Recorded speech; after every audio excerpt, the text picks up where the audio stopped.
नमस्कार दोस्तों, मैं सुदीप्त गोयल डॉक्टर मनोज जैन द्वारा संचालित काव्य क्लासेज के ऑनलाइन प्लेटफॉर्म पर आप सभी का स्वागत करता हूं। तो दोस्तों, आज हम डिस्कस करने वाले हैं, आज हम हल करने वाले हैं वर्ष 2011 का पेपर। वर्ष 2011 का पहला क्वेश्चन देखो दोस्तों, दो बिंदुओं ए तथा बी जिनके बीच की दूरी 50 मीटर है। दो बिंदु हैं दोस्तों ए और बी, उनके बीच की दूरी 50 मीटर है। दो कारें एक्स और वाई चलती हैं। दो कार चल रही हैं एक्स और वाई। यदि एक्स की गति 10 मीटर प्रति सेकंड है तथा वाई की गति 25 मीटर प्रति सेकंड है, तो उन दोनों के द्वारा ए से चलकर बी तक पहुंचने में लगा समय होगा। देखो, क्रमशः समय बताना है, यानी पहले बताना है कार एक्स कितने टाइम में पहुंचेगी और फिर बताना है कार वाई कितने टाइम में पहुंचेगी। तो देखो, मैं मानता हूं जैसे दोस्तों एक बिंदु है ए और यहाँ पर एक बिंदु है बी। इन दोनों के बीच की दूरी दोस्तों 50 मीटर उसने दे रखी है। इन दोनों के बीच की दूरी 50 मीटर आपको दी हुई है। दो कार चल रही हैं, एक्स कार भी चल रही है और वाई कार भी चल रही हैं। ये दोनों कारें चल रही हैं। एक्स की गति उसने दे रखी है 10 मीटर प्रति सेकंड, 10 मीटर प्रति सेकंड, और वाई की गति आपको दे रखी है 25 मीटर प्रति सेकंड। वाई की गति दे रखी है 25 मीटर प्रति सेकंड। पूछ रहा है कितना समय लगेगा इनको गंतव्य पर पहुंचने के लिए, मतलब इनको मंजिल पर पहुंचने के लिए कितना समय लगेगा। दोस्तों, आपको पता होना चाहिए समय बराबर क्या होता है। समय बराबर क्या होता है? समय बराबर होता है दूरी बटा चाल। समय बराबर क्या होता है? दूरी बटा चाल। समय बराबर क्या होता है? दूरी बटा चाल। तो हमें बताना है कि कितना समय लगा। तो देखो, एक्स कार के लिए टाइम कितना लगेगा, एक्स कार के लिए टाइम कितना लगेगा। दूरी देखो कितनी है, 50 मीटर है। दूरी देखो कितनी है, 50 मीटर है। और चाल कितनी है एक्स की, 10 मीटर प्रति सेकंड है। देखो, कैंसिल करूंगा तो क्या मिलेगा मुझे, 5 सेकंड। क्या मिलेगा मुझे, 5 सेकंड। यानी एक्स कार को गंतव्य पर पहुंचने में कितना टाइम लगेगा, 5 सेकंड लगेंगे। बात करें दोस्तों वाई कार के बारे में। वाई कार के लिए दूरी कितनी होगी दोस्तों, दूरी वही रहेगी, फिक्स है दूरी, क्योंकि उसने दूरी के बारे में कुछ नहीं कहा है, सिर्फ यही कहा है कि ए से बी की दूरी 50 मीटर है और ए से बी तक पहुंचने में लगा समय, यानी दूरी क्या है, 50 ही है। दूरी में कोई चेंज नहीं है। और चाल कितनी है बाई की, 25 मीटर प्रति सेकंड। यहाँ से मैं इसे कैंसिल करूँगा तो मुझे मिल जाएगा कितना, 2 सेकंड। यानी एक्स कार को ए से बी तक पहुंचने में कितना समय लगेगा, 5 सेकंड। और वाई कार को ए से बी तक पहुंचने में कितना समय लगेगा, 2 सेकंड। तो देखो आंसर 5 सेकंड और 2 सेकंड।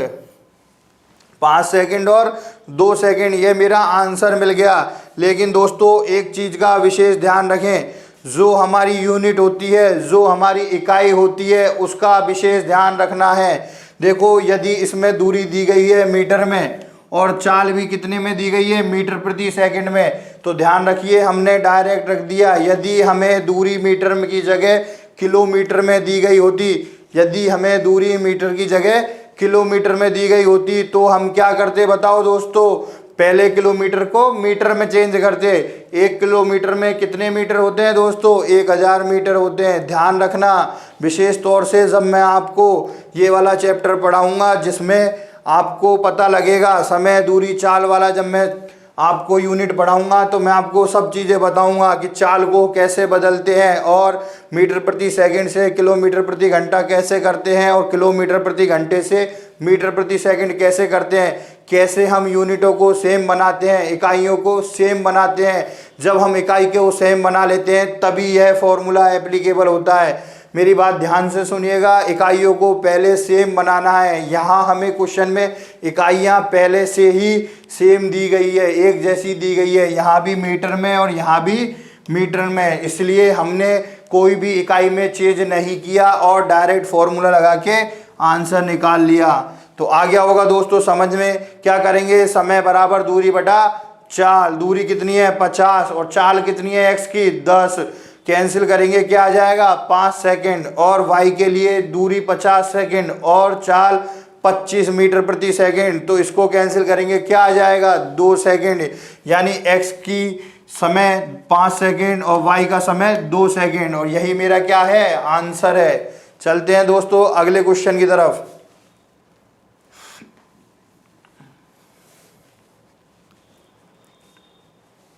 किसी संस्था में सदस्यों की संख्या 2500 है, यदि यह संख्या पहले वर्ष में 10% बढ़ती है, यदि यह संख्या पहले वर्ष में 10% बढ़ती है तथा दूसरे वर्ष में 10% घट जाती है, तो 2 वर्षों के बाद सदस्यों की संख्या में कितनी वृद्धि या कमी होगी, कितनी वृद्धि या कमी होगी। देखो दोस्तों, कल भी अपने 2013 के पेपर में भी ऐसा ही क्वेश्चन एक पूछा गया था, जिसमें एक बार 10% की वृद्धि हो रही थी और फिर 10% की कमी हो रही थी दोस्तों। तो मैं उसी चीज़ को एक बार वापस रिपीट करना चाहूँगा दोस्तों। यदि हम इसे परसेंटेज के मेथड से करेंगे, यदि हम इसे परसेंटेज से निकालेंगे तो देखेंगे, देखो पहले सदस्य कितने थे हमारे पास 2500 सदस्य थे, पहले सदस्य कितने थे दोस्तों 2500 सदस्य थे। अब देखो 10% बढ़ गए, यानी पहले 100% थे, यदि 10% बढ़ गए तो अब कितने हो गए होंगे दोस्तों 110%। तो क्या आ जाएगा 2500 गुणा 110 बटा 100, क्या आ जाएगा 2500 गुणा 110 बटा 100। अब देखो दोस्तों, यदि मैं बात करूं फिर क्या हुआ, फिर हमारा हुआ 10% घट गए, यदि 10% घट जाएंगे दोस्तों तो क्या रह जाएगा 90 बटा 100, 90 बटा 100। इसको मैं सॉल्व करूंगा दोस्तों, ये मेरा कैंसिल हो गया, ठीक है। अब बात करें तो क्या आया मेरे पास में 25 गुणा 99, यही मिला मुझे दोस्तों। 25 को गुणा करूंगा 9 से, क्या आ जाएगा 225, कितनी हासिल जाएगी 22। उसके बाद में 225 को फिर जोड़ दूंगा, क्या आ जाएगा बताओ दोस्तों 2475 आ जाएगा, क्या आ जाएगा दोस्तों 2475 आ जाएगा। यानी अब मेरे पास में सदस्य कितने हैं 2475 सदस्य। पूछ क्या रहा है आपसे कि फाइनल में क्या फर्क पड़ा, फाइनल जो हमारे सदस्य आए उसमें क्या फर्क पड़ा। देखो दोस्तों, पहले कितने थे 2500 थे और अब कितने हो गए 2475 हो गए। तो देखो क्या फर्क पड़ा, कम हो गए। कितने कम हो गए दोस्तों, 2500 में से 2475 को हम घटाएंगे, 2500 में से 2475 को हम घटाएंगे तो हमें क्या मिल जाएगा दोस्तों 25, यानी क्या हुआ 25 सदस्यों की कमी हो गई। क्या हुआ दोस्तों 25 सदस्यों की कमी हो गई। तो यही मेरा आंसर हो जाएगा क्या 25 सदस्यों की कमी। क्या आंसर होगा 25 सदस्यों की कमी। देखो दोस्तों क्या किया हमने, सबसे पहले सदस्य कितने थे 2500 सदस्य थे, कितने सदस्य थे 2500 सदस्य थे। अब हमने क्या किया, सबसे पहले 10% बढ़ा दिया। यदि मैं 10% बढ़ा दूंगा तो मेरे पास कितना प्राप्त होगा 110 बटा 100, कितना प्राप्त होगा दोस्तों 110 बटा 100। और अगले वर्ष में मैंने क्या किया 10% घटा दिया तो मुझे कितना प्राप्त होगा 90 बटा 100। इसको मैं सॉल्व करूंगा तो मुझे क्या मिलेगा 2475, यानी पहले कितने सदस्य थे 2500 और अब कितने हो गए 2475। तो क्या फर्क आया, क्या बदलाव आया, क्या परिवर्तन हुआ, पहले 2500 थे अब 2475 हो गए, यानी 25 सदस्यों की कमी हो गई दोस्तों। और यही मेरा आंसर हो गया 25 सदस्यों की कमी। एक तरीका और बताता हूं, कल मैंने आपको बताया था दोस्तों कि यदि हम नेट की बात करें कंप्लीट की, यानी एक बार वृद्धि हो रही हो एक बार कमी हो रही हो, या फिर 2 बार वृद्धि हो रही हो या 2 बार कमी हो रही हो लगातार, तो हम कैसे निकालते हैं, उनका नेट कैसे निकालते हैं, कुल कैसे निकालते हैं। तो उसके लिए फॉर्मूला बताया था दोस्तों, यदि कमी हो रही है एक बार वृद्धि और एक बार कमी हो रही है तो मैंने एक फॉर्मूला बताया था a minus B minus A B बटा 100, a minus B minus A B बटा 100। a का मान कितना है, पहले 10% बढ़ रहा है तो a का मान 10 और घट कितना रहा है 10% घट रहा है, तो क्या आ जाएगा 10 माइनस 10 गुणा 10 बटा 100, ये कैंसिल हो गया दोस्तों, 2 जीरो से 2 जीरो कैंसिल हो गई, मुझे क्या मिल गया -1%। क्या मिल गया दोस्तों -1%। माइनस का मतलब क्या होगा, माइनस का मतलब होगा कमी हो रही है, माइनस का मतलब नेट में कुल में क्या हो रहा है, कमी हो रही है। और कितनी कमी हो रही है, 1% की कमी हो रही है। तो क्या करूंगा, मेरे पास टोटल 100% कितना है 2500, 2500 में क्या कर दूंगा 1% की कमी कर दूंगा, यानी 2500 का 1% निकालूंगा, मुझे क्या मिल गया 25 मिल गया। यानी प्रतिशत में तो 1% की कमी हो रही है, और संख्याओं में कितनी संख्या की कमी हो रही है 25 संख्या की कमी हो रही है। और यही मेरा आंसर हो जाएगा क्या 25 की कमी, 25 की कमी। और देखो यदि वो आपसे पूछता प्रतिशत में कितनी कमी होगी, तो प्रतिशत में क्या आ जाता मेरे पास में 1% की कमी होगी, क्या आ जाता 1% की कमी होगी। और सदस्यों में कितनों की कमी हो गई 25 सदस्यों की कमी हो गई। चलते हैं अगले प्रश्न की ओर।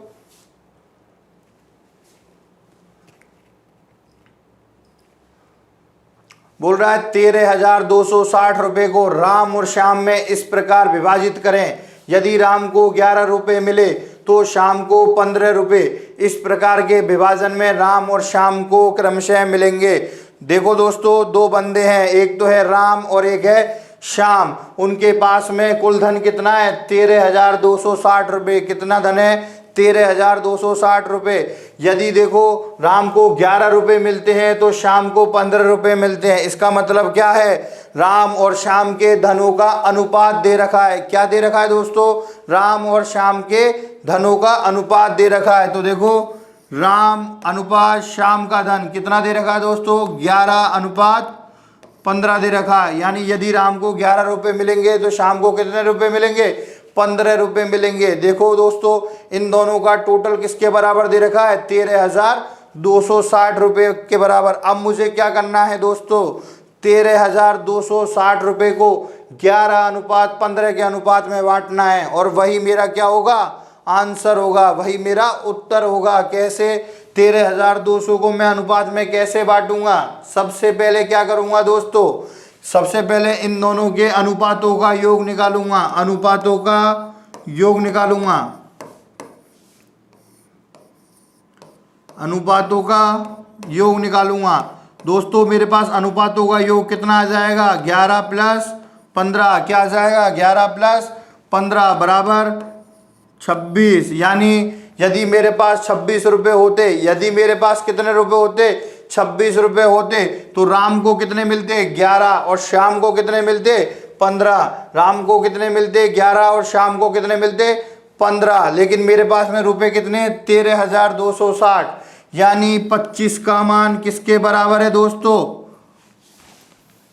26 का मान दोस्तों किसके बराबर है आपके पास में 13,260 के बराबर, 13,260 के बराबर। 26 का मान किसके बराबर है आपके पास 13,260 के बराबर।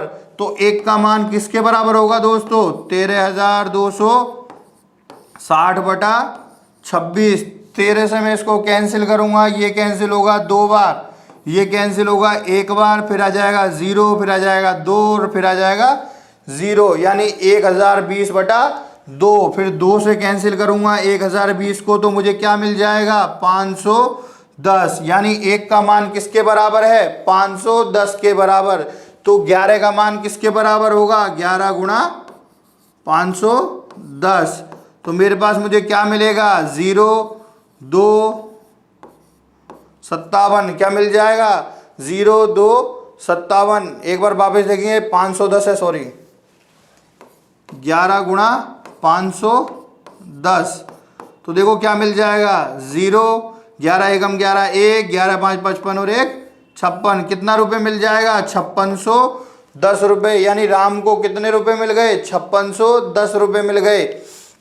अब बात करेंगे शाम को, तो शाम को कितने मिलेंगे 15 गुणा 510। तो कितने मिल जाएंगे 7650 रुपये। कितने रुपए 7650 रुपये। देखो दोस्तों कैसे किया हमने, 5610 रुपये मिल गए, 7650 रुपये मिल गए। देखो किस ऑप्शन में है, इस ऑप्शन में देखो 5610 रुपये और 7650 रुपये, यही मेरा क्या होगा आंसर होगा। सबसे पहले क्या करेंगे, आपको दे क्या रखा है, राम और श्याम के धनों का अनुपात दे रखा है। क्या दे रखा है दोस्तों, राम और श्याम के धनों का अनुपात दे रखा है और उनका कुल धन कितना दे रखा है, 13,260 रुपये दे रखा है। अब देखो दोस्तों, अनुपातों का योग मैं करूंगा, मुझे क्या मिल गया, 26 मिल गया। यानी मेरे पास 26 रुपये होते तो 11 रुपये मैं देता किसको, शाम को, राम को, और 15 रुपये किसको देता, शाम को। लेकिन मेरे पास कुल रुपए कितने थे, 13,260 रुपये। तो 26 का मान किसके बराबर होगा, 13,260 के बराबर। तो एक का मान किसके बराबर होगा दोस्तों, एक का मान होगा 510 रुपये के बराबर। एक का मान किसके बराबर, 510 रुपये के बराबर।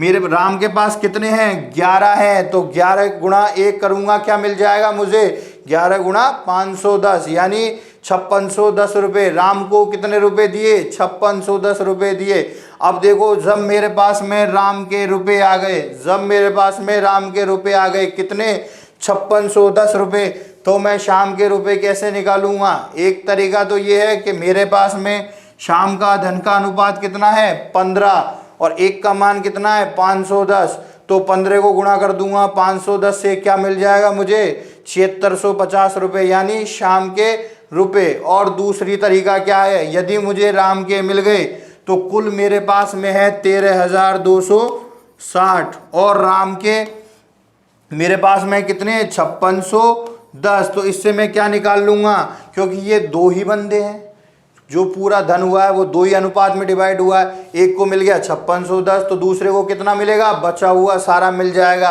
तो इधर से निकालूंगा, क्या मिल जाएगा मुझे, 7650 मिल जाएगा। क्या मिल जाएगा, 7650 मिल जाएगा। तो आपका आंसर क्या मिलेगा, आपको बी आंसर मिलेगा। दोस्तों ध्यान रखना, जो ये आंसर है वही ये आंसर है, लेकिन फ़र्क इतना है कि इसमें 5610 बाद में है और इसमें 5610 पहले है। फ़र्क कितना है, देखो दोस्तों, बात कर रहा है क्रमशः। क्रमशः का मतलब जो पहले है उसका आंसर पहले देना है और जो बाद में है उसका आंसर बाद में देना है। यानी पहले कौन था, राम था, तो पहले राम का आंसर दूंगा। राम का कितना है, 5610 आया।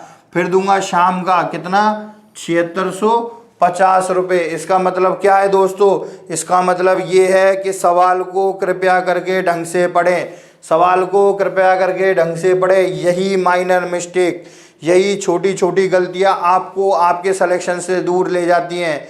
तो दोस्तों मैं इतना ही कहना चाहूँगा कि यदि क्वेश्चन में 1 या 2 या 5 सेकंड ज़्यादा लग जाए उससे कोई दिक्कत नहीं होगी, लेकिन दोस्तों यदि आप क्वेश्चन को आते हुए भी गलत कर देते हो तो उससे बड़ी बात कुछ नहीं होगी। ध्यान रखना दोस्तों, यदि क्वेश्चन आपको आता है और आप माइनर मिस्टेक, पढ़ने की गलती के वजह से आप उसको गलत कर देते हो तो ये अच्छा नहीं होगा। दोस्तों आगे देखें,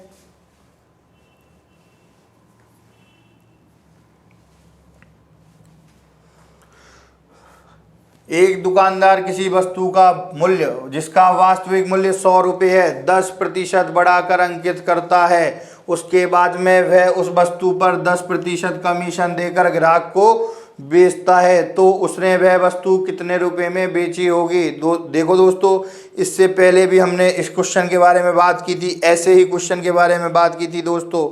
उसमें क्या था, पहले 10% सदस्यों की संख्या में वृद्धि हो रही थी और फिर 10% सदस्यों की संख्या में कमी हो रही थी। तो वहाँ हमने नेट जब निकाला था तो मुझे क्या मिला था दोस्तों, याद करो दोस्तों, क्या मिला था, पलटो अपना रजिस्टर दोस्तों, क्या मिला था, 1% की कमी मिली थी या नहीं मिली थी, 1% की कमी।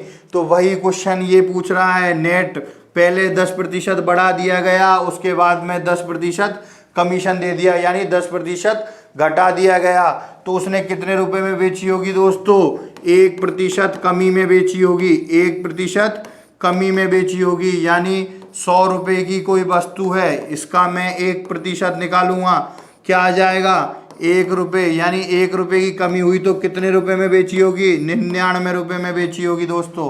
कितने रुपए में बेची होगी, ₹99 में बेची होगी और यही मेरा आंसर होगा, यही मेरा क्या होगा, उत्तर होगा। एक बार वापस रिपीट कर रहा हूं दोस्तों, हमने इससे पहले एक सदस्यों की संख्या का प्रश्न किया था जिसमें हमने देखा था कि जब हमने नेट डिस्काउंट निकाला था उसमें क्या हो रहा था, उसमें हो रहा था कि पहले 10% की वृद्धि हो रही थी। क्या हो रहा था, पहले 10% की वृद्धि हो रही थी और बाद में 10% की कमी हो रही थी। सदस्यों की संख्या कितनी थी, 2500 थी। तो नेट लास्ट में क्या हुआ, 2 वर्ष के बाद क्या हुआ बताइए दोस्तों। पहले 10% की वृद्धि हुई थी, फिर 10% की कमी हुई थी, तो लास्ट में क्या हुआ था दोस्तों, 1% की कमी हो गई थी, यानी 25 सदस्यों की कमी हो गई थी। तो वही प्रश्न इस बात को कह रहा है कि पहले कोई वस्तु था उसका मूल्य 100 रुपये था, आपके पास कोई वस्तु है उसका मूल्य पहले 100 रुपये था, आप उस पर 10% बढ़ाकर अंकित कर देते हो। यदि आपके पास कोई वस्तु है, मैं मानता हूं आपके पास में कोई वस्तु है जिसका मूल्य कितना है, 100 रुपये है, आप पहले क्या कर रहे हो, 10% बढ़ा के अंकित कर रहे हो, 10% बढ़ा के अंकित कर रहे हो, यानी 100 का 10% मैं निकाल दूं, 100 का 10% निकाल दूं, क्या मिल गया मुझे, 10 रुपये।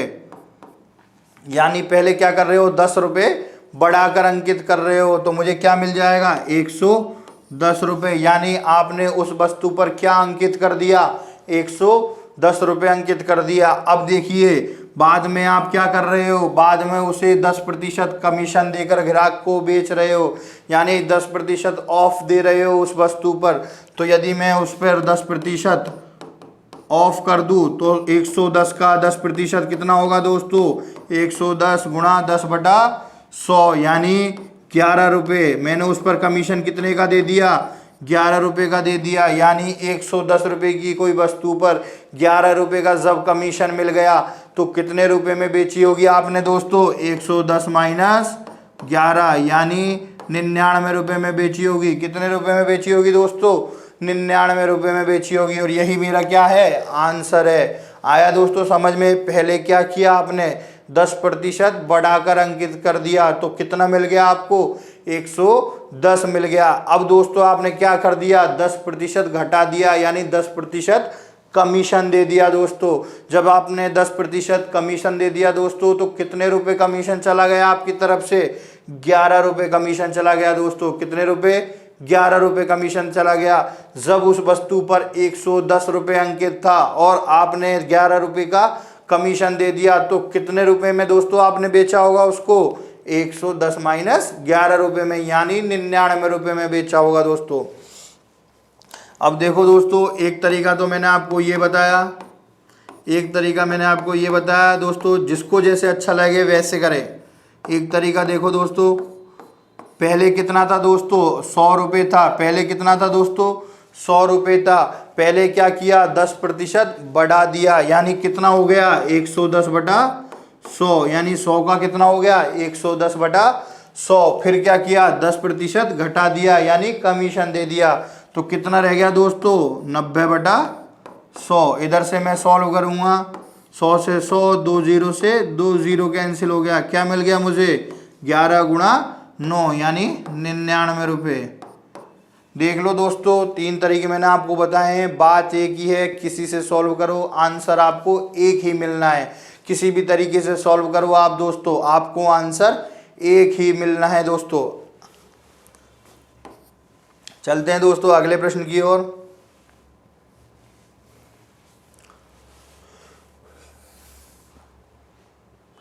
यदि किन्हीं दो संख्याओं a तथा b का समांतर माध्य तथा गुणोत्तर माध्य बराबर है तो, यानी मैं मान के चलूँ, बात कर रहा है किन्हीं दो संख्याओं a तथा b का समांतर माध्य, तो दोस्तों समांतर माध्य का फॉर्मूला क्या होता है, समांतर माध्य, समांतर माध्य का फॉर्मूला क्या होता है दोस्तों, समांतर माध्य का फॉर्मूला होता है a प्लस बी बाई 2, क्या होता है, a प्लस बी बटा 2 होता है। और गुणोत्तर माध्य का फॉर्मूला क्या होता है दोस्तों,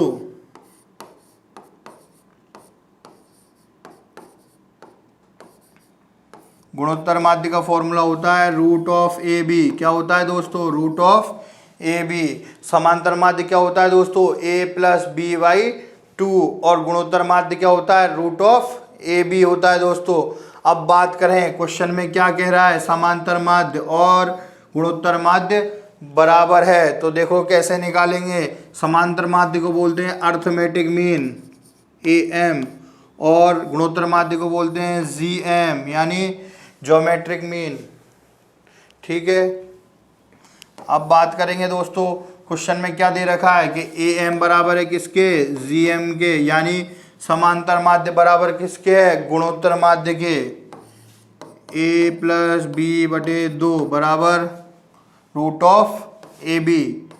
क्या दे रखा है दोस्तों, A प्लस बी बाई 2 बराबर किसके है, रूट ऑफ ए बी के बराबर है। पूछ रहा है इन चारों में से कौन सा ऑप्शन करेक्ट होगा। देखो एक तरीका तो दोस्तों ये है कि मैं ऑप्शन सेटिस्फाई कर लूँ, एक तरीका तो दोस्तों मेरे पास में ये है क्या कि मैं ऑप्शन सेटिस्फाई कर लूँ, और दूसरा तरीका क्या है मेरे पास में, दूसरा तरीका है दोस्तों कि मैं इसको सॉल्व करके मान निकाल लूँ। देखो दोस्तों हम दोनों तरीक़ों से सॉल्व करेंगे, पहले देखें इसको सॉल्व कर लेते हैं। तो सॉल्व कैसे करेंगे दोस्तों, 2 को मैं इधर मल्टीप्लाई कर दूंगा तो A प्लस बी बराबर क्या मिल जाएगा, 2 रूट ए बी। क्या मिल जाएगा, 2 रूट ए बी। अब देखो क्या करूंगा मैं दोस्तों, दोनों तरफ स्क्वायर कर दूंगा। क्या करूंगा, दोनों तरफ स्क्वायर कर दूंगा, दोनों पक्षों में वर्ग करने पर क्या करूंगा दोस्तों, दोनों पक्षों में वर्ग कर दूंगा। जब दोनों पक्षों में वर्ग कर दूंगा दोस्तों तो क्या मिलेगा मुझे, इसका स्क्वायर A प्लस बी का स्क्वायर बराबर 4AB। क्या मिल जाएगा, 2 का स्क्वायर 4 रूट AB का स्क्वायर AB। इसको सॉल्व करूंगा क्या मिलेगा दोस्तों, A square plus B square plus 2AB बराबर 4AB।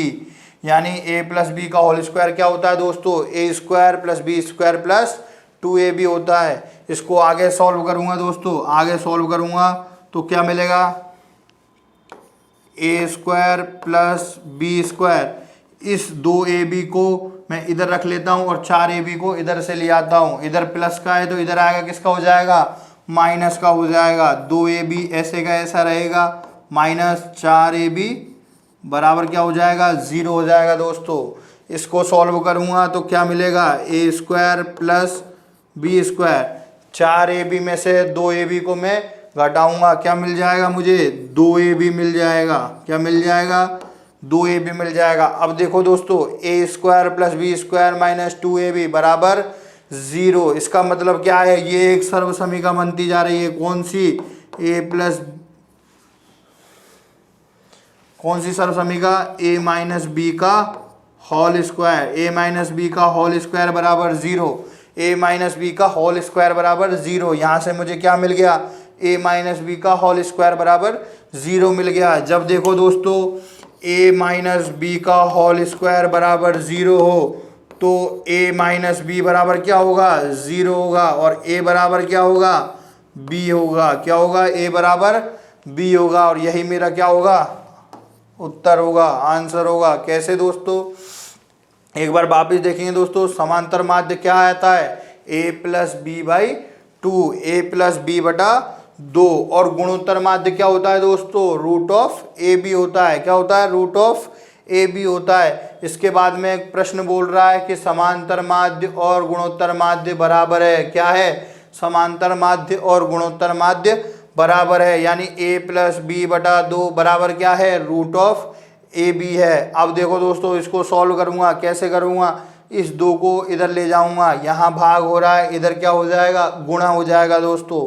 A प्लस बी बराबर क्या हो जाएगा, 2 रूट ए बी हो जाएगा दोस्तों। इसके बाद में क्या करूँगा, दोनों पक्षों में वर्ग कर दूंगा, दोनों पक्षों में क्या कर दूंगा, वर्ग कर दूंगा दोस्तों। क्यों किया मैंने वर्ग, क्योंकि यहाँ पर क्या था, ये रूट था, वर्गमूल था। मुझे इसे वर्ग में चेंज करने से क्या होगा, रूट हट जाएगा, ये वर्गमूल का चिन्ह यहाँ से हट जाएगा। अब देखो इधर का वर्ग किया A प्लस बी का होल स्क्वायर, और इधर का वर्ग किया तो 2 का वर्ग 4 रूट ऑफ ए बी का वर्ग ए बी। अब देखो a प्लस बी का होल स्क्वायर क्या होता है दोस्तों, A square plus B square plus 2ab और 4ab बराबर में है। अब देखो दोस्तों क्या करूँगा, इधर भी 2ab है और इधर भी 4ab है, यानी इस 4ab को मैं इधर ले जाऊं, जब ये प्लस में है इधर जाएगा तो किस में होगा, माइनस में होगा दोस्तों। ये आ गया मेरे पास में इधर। अब देखो दोस्तों 4ab में से 2ab घटाऊंगा, यानी 1 प्लस 1 माइनस है तो क्या होगा, घटेगा। तो देखो 4ab में से जब 2ab घटेगा तो क्या आंसर आएगा, 2ab आएगा। क्या आएगा, 2ab आएगा। और किसका आएगा, माइनस का आएगा। क्यों आएगा दोस्तों माइनस का, क्योंकि जो बड़ी वाली संख्या है 4ab बड़ा है और 2ab क्या है, छोटा है। तो 4ab जो बड़ा है इसमें संख्या में कौन सा चिन्ह है, माइनस का चिन्ह है। कौन सा चिन्ह है, माइनस का चिन्ह है। तो आंसर किस में आएगा, माइनस में आएगा। अब देखो दोस्तों A square plus B square minus 2ab बराबर 0 यहाँ से मुझे मिल गया। अब देखो A square plus 2ab, A square plus B square minus 2ab किसका फॉर्मूला होता है, कौन सी सर्वसर्मिका होती है, ए माइनस बी का होल स्क्वायर। तो ए माइनस बी का होल स्क्वायर बराबर 0। तो ए माइनस बी बराबर क्या हो जाएगा, 0। तो ए बराबर क्या मिलेगा मुझे, बी मिलेगा। क्या मिलेगा दोस्तों, ए बराबर बी मिलेगा। ठीक है दोस्तों, चलते हैं अगले प्रश्न की ओर।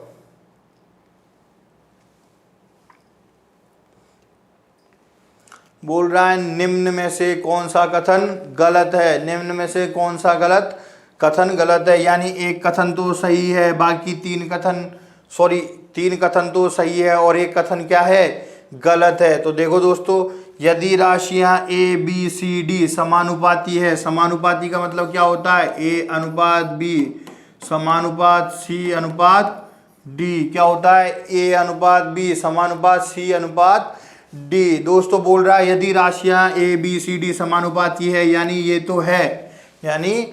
तो है, और तो ए गुणा डी बराबर बी गुणा सी। देखो दोस्तों अनुपात समानुपात में ये नियम होता है, जब 4 राशियां समानुपात में हो, जब राशियां क्या हो, समानुपात में हो, तो हम क्या करते हैं, मध्य पदों का गुणनफल, मध्य पदों का गुणनफल बराबर बाह्य पदों का गुणनफल। तो देखो मध्य पद कौन कौन से हैं, b गुणा सी बराबर क्या हो जाएगा, बाह्य पद a गुणा d। तो देखो ये हमेशा होता है, और यही ये कह रहा है b गुणा सी बराबर a गुणा d, यानी ये वाला क्या है, सही है। ये वाला ऑप्शन क्या है, सही है। लेकिन वो पूछ क्या रहा है, गलत। तो ये ऑप्शन हमारा नहीं होगा। अगला देखें, यदि ए बी सी डी समानुपाती है, यदि ए बी सी डी समानुपाती है तो ए सी बराबर बी डी, ए सी बराबर बी डी, ये हो गएगा क्या दोस्तों, ये नहीं होगा। क्योंकि अभी मैंने आपको बताया था क्या, बी सी बराबर ए डी, क्या बताया था, बी सी बराबर ए डी। जब बी सी बराबर ए डी है तो ए सी बराबर बी डी कैसे हो सकता है, नहीं हो सकता। तो ये हमारा सही होगा, क्योंकि यही कथन गलत है। अगला देख लेते हैं दोस्तों, समानुपात ए अनुपात बी का व्युत्क्रमानुपात बी अनुपात ए है। इसका मतलब क्या है दोस्तों, समानुपात ए बटा बी, ए अनुपात बी का मतलब क्या होता है, ए बटा बी। और इसका मैं व्युत्क्रमानुपात यानी रिवर्स रेशियो निकालूंगा। तो रिवर्स रेशियो क्या होता है दोस्तों, इनको उल्टा कर देते हैं, क्या मिल जाता है, बी बटा ए, यानी बी अनुपात ए। तो ये क्या है, सही है दोस्तों। अगला देखेंगे, यदि राशियां ए बी सी गुणोत्तर श्रेणी में है तो बी स्क्वायर बराबर ए सी। दोस्तों बताया था मैंने अभी, गुणोत्तर श्रेणी के लिए क्या करते हैं, बी स्क्वायर बराबर ए सी करते हैं, बी स्क्वायर बराबर ए सी करते हैं। गुणोत्तर माध्य के लिए क्या करते हैं, रूट ऑफ ए सी करेंगे, रूट ऑफ ए सी करेंगे। और गुणोत्तर माध्य किसके बराबर होगा, बी के बराबर होगा दोस्तों, यानी ये भी सही है। तो हमसे पूछा क्या था, गलत ऑप्शन, जो हमने बता दिया। क्योंकि ए बी सी डी क्या होगा, जब समानुपाती होंगे तो बी सी बराबर ए डी होगा, बी सी बराबर क्या होगा, ए डी होगा। तो ए सी बराबर बी डी नहीं हो सकता, ए सी बराबर बी डी नहीं हो सकता। अगला प्रश्न देखेंगे,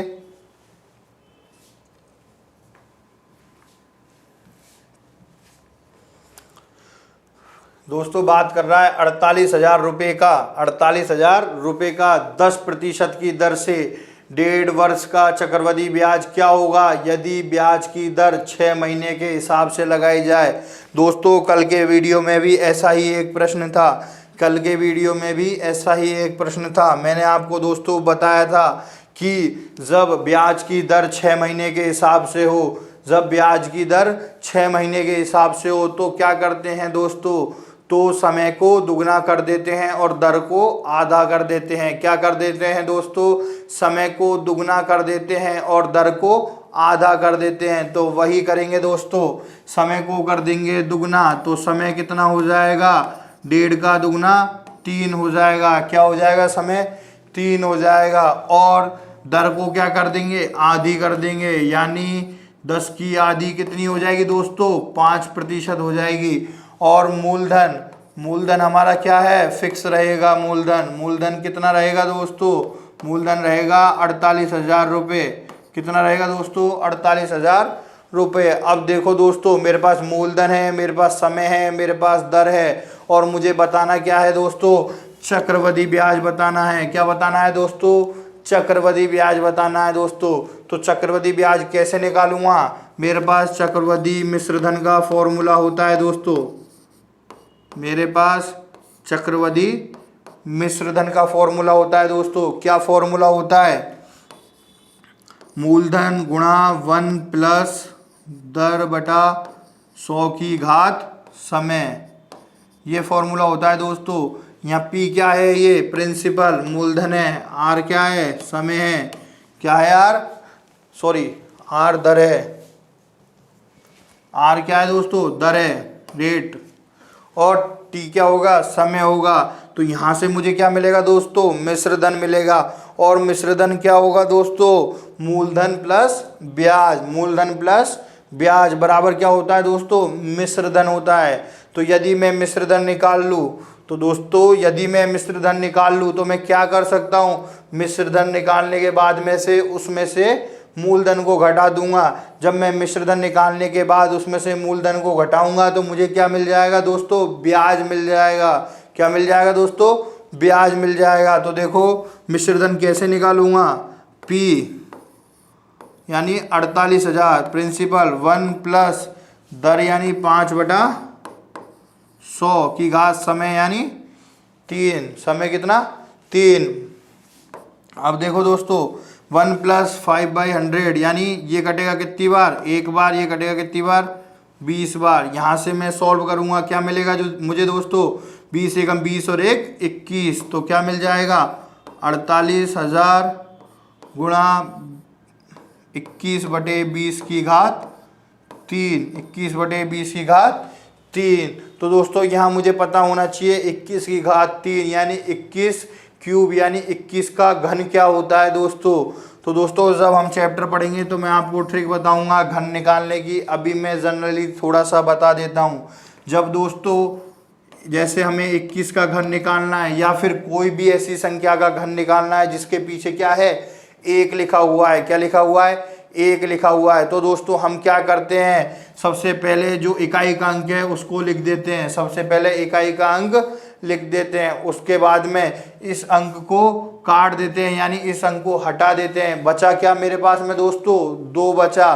तो बचे हुए अंक को पहले क्या करते हैं, यहाँ लिखते हैं एक बार। क्या करते हैं, एक बार यहाँ लिखते हैं और इसका स्क्वायर लिखते हैं इसके पास में और इसका क्यूब लिखते हैं इसके पास में। तो मेरे पास 4 पार्ट में आपको मिल गया क्या, 8 4 2 1। अब देखो पहले और आखिरी को फिक्स रहने देते हैं और बीच वाले दोनों का दुगना इसमें जोड़ देते हैं, बीच वाले दोनों का दुगना जोड़ देते हैं।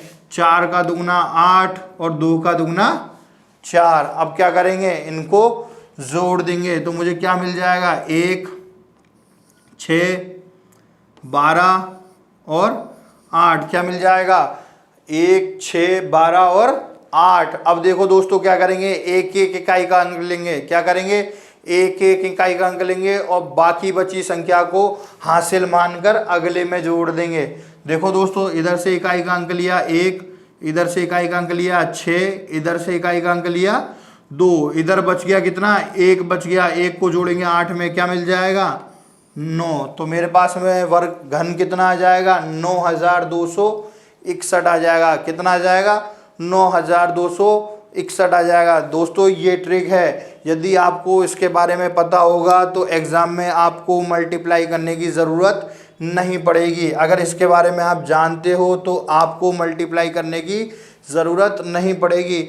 ऐसा आपको लग रहा होगा दोस्तों कि सर आप जैसा बता रहे हो इतना यदि हम करेंगे तो मल्टीप्लाई ही कर लेंगे, लेकिन दोस्तों यदि आपको प्रैक्टिस है और आप जब भी घन देखते हो और उसको ऐसे ही सॉल्व करते हो, आपने बहुत सारे घनों के क्वेश्चन इन ट्रिकों से सॉल्व कर लिए, तो दोस्तों आपको इसकी आदत पड़ जाएगी और आपके माइंड में ये इतनी जल्दी कैलकुलेट होगा कि विद इन सेकेंड आप इसको निकाल सकोगे दोस्तों। तो आप कैसे भी कोशिश करोगे दोस्तों तो गुणा करने से ज़्यादा इजी होगा इस ट्रिक को पढ़ना। ऐसी ही कई सारी ट्रिक्स से मैं आपको जब वर्गमूल घनमूल पढ़ाऊंगा तो उसमें बताऊंगा कि कैसे सारी संख्याओं का घन हम इजीली निकाल सकते हैं और कैसे सारी संख्याओं का वर्ग हम इजीली निकाल सकते हैं, बहुत ही आसान तरीके से दोस्तों।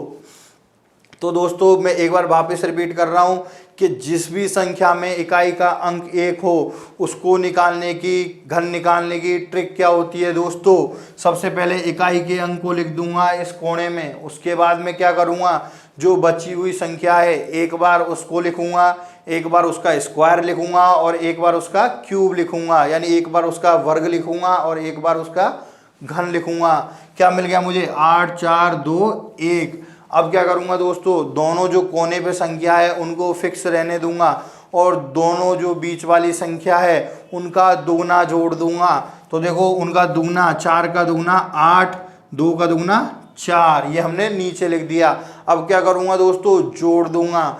तो 1 को उतारा मैंने, 1 का 1 आ गया मेरे पास में, 4 और 2 कितना हो गया? 6 हो गया, 8 और 4 कितना हो गया? 12 हो गया और 8 ऐसा का ऐसा उतर गया। अब देखो दोस्तों क्या मिल गया? 8 12 6 और 1। अब क्या करूंगा दोस्तों, इनमें से इकाई का अंक एक एक करके नीचे लूंगा और यदि कुछ बचता है तो वो हासिल होकर अगले वाले में जुड़ जाएगी। देखो दोस्तों इधर से इकाई का अंक लिया 1 आ गया, इधर से आ गया 6, इधर से आ गया 2, बचा क्या दोस्तों? 1 बचा, 1 को जोड़ दिया 8 में, क्या आ गया? 9। तो 21 का घन मुझे कितना मिल गया? 9261 मिल गया। अब देखो दोस्तों 48,000 गुणा 9261 बटा 20 का घन कितना होगा दोस्तों? 2 का घन 8 और 0 कितनी बार? 3 बार आ जाएगी दोस्तों। ये 3 0 से मेरा 3 0 कैंसिल हो गया, 8 से 48 6 बार कैंसिल हो गया। 6 को गुणा करूंगा 9261 से, क्या मिल जाएगा दोस्तों? 6 एकम 6, 6 6 36 का 6 हासिल लगी 3, 6 दूनी 12 और 3 15 का 5 का हासिल लग गई 1, 9 6 की 54 और 1 55। क्या मिल गया मुझे? 55,566 रुपये। ये मुझे क्या मिला दोस्तों? ये मुझे मिला मिश्रधन। क्या मिला दोस्तों? मिश्रधन। और मुझे निकालना क्या है? ब्याज निकालना है। तो ब्याज बराबर क्या होता है दोस्तों? मिश्रधन